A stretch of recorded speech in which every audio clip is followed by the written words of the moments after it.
Kasih karunia menyertai kamu dan damai sejahtera dari Allah Bapa dan Tuhan Yesus Kristus. Amin. Saudara yang terkasih, dalam nama Tuhan Yesus Kristus, firman Tuhan untuk kita pada hari yang berbahagia ini tertulis dalam surat Yakobus pasal 1 ayat 22. Beginilah firman Tuhan.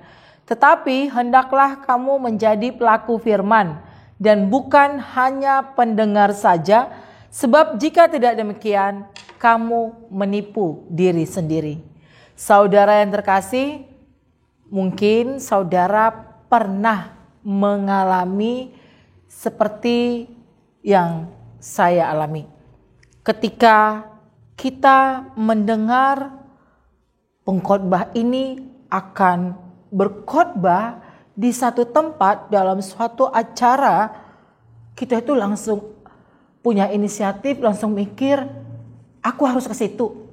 Kita langsung ngatur jadwal kita dan berusaha agar kita bisa hadir dan mendengarkan khotbah dari pengkhotbah yang sangat kita banggakan itu. Walaupun jaraknya cukup jauh, saudara. Walaupun jaraknya cukup jauh dan kita akan berusaha untuk dapat tempat barisan paling depan meskipun harus antri berjam-jam. Saya pernah alami itu sendiri, saudara, dengan teman-teman saya sepelayanan. Dan setelah kita lebih lagi mendalami firman Tuhan, ya kita semakin lebih lagi mendalami firman Tuhan dan berjuang untuk menghidupinya, kitanya sadar dan ketawa bareng dan ingat-ingat itu, kitanya bilang, kok bisa ya kita segitu hebohnya pada saat itu? Kok bisa ya? Padahal yang disampaikan oleh pengkhotbah itu ya firman Tuhan. Firman Tuhan yang ada di dalam Alkitab kita ini. Firman Tuhan yang sama disampaikan oleh pengkhotbah yang lainnya. Yang disampaikannya itu firman Tuhan. Dan hari ini saudara, kita diingatkan agar kita boleh menjadi pelaku firman. Bukan hanya menjadi pendengar, tetapi menjadi pelaku firman. Tuhan Yesus di dalam pengajarannya, dia mengajak kita, orang-orang yang bertelinga itu supaya mau mendengar dan mau melakukan. Sama seperti orang yang sakit, dia datang ke dokter dan dia harus dengarkan apa kata dokter kalau dia mau sembuh. Jangan makan ini, jangan makan itu, ini pantangannya dan minumlah obatnya. Dia ngge-ngge, olo-olo, bilang, ya begitu pulang ke rumah, ini yang sakit, pasien ini, kalau dia gak mau minum obat, kalau dia gak ngikutin aturan-aturan dari para medis, apa bisa sembuh? Ya enggak, saudara. Saudara, bagaimana kita mengimani ketika kita sudah mendengarkan firman Tuhan, kita mau mendalaminya, tapi hidup kita itu sehari-hari masih penuh dengan kemunafikan. Hidup kita itu masih diisi dengan hal-hal yang cemburu, hal-hal yang gak penting, iri hati, ya, taunya ngeritik orang, sementara kita ditegur orang gak mau.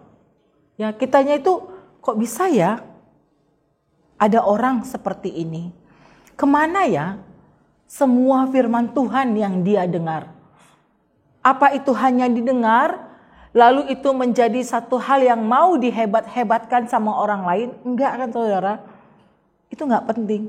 Tetapi bagaimana kita mau menjadi pelaku firman Tuhan? Mari kita jujur.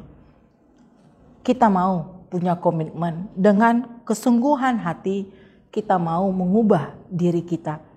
Kita yakin dan percaya ada kuasa Tuhan yang mengubahkan kita, yang membaharui kehidupan kita, sehingga kita menjadi pelaku firman. Amin saudara, kita bersatu dalam doa. Kami mengucap syukur Tuhan, Engkau memberikan kami semuanya kesatuan hati. Ajari kami agar kami tidak hanya menjadi pendengar, tetapi kami mau melakukan, mau mempraktekkan apa yang Tuhan perintahkan kepada kami. Tuntunlah kami di dalam terang kasih-Mu agar kami boleh menjadi pelaku-pelaku firman Tuhan yang setia. Biarlah Roh Kudus-Mu yang mengubahkan hati kami, menggerakkan jiwa kami, agar perjumpaan kami bersama-Mu Tuhan itu dapat membawa kebahagiaan bagi sesama kami dan kemuliaan bagi nama-Mu. Kasihani kami Tuhan, kasihani para jemaat-Mu yang saat ini sedang dalam keadaan sakit. Biar Tuhan yang menjamahnya, memberikannya kesehatan, memberikan kesembuhan, dan dia boleh bersorak-sorai memuji nama-Mu. Ampunkan kami dari segala dosa dan pelanggaran kami. Di dalam nama-Mu kami berdoa. Amin. Anugerah Tuhan kita Yesus Kristus dan kasih setia Allah Bapa dan persekutuan Roh Kudus kiranya memelihara kamu sekalian. Amin.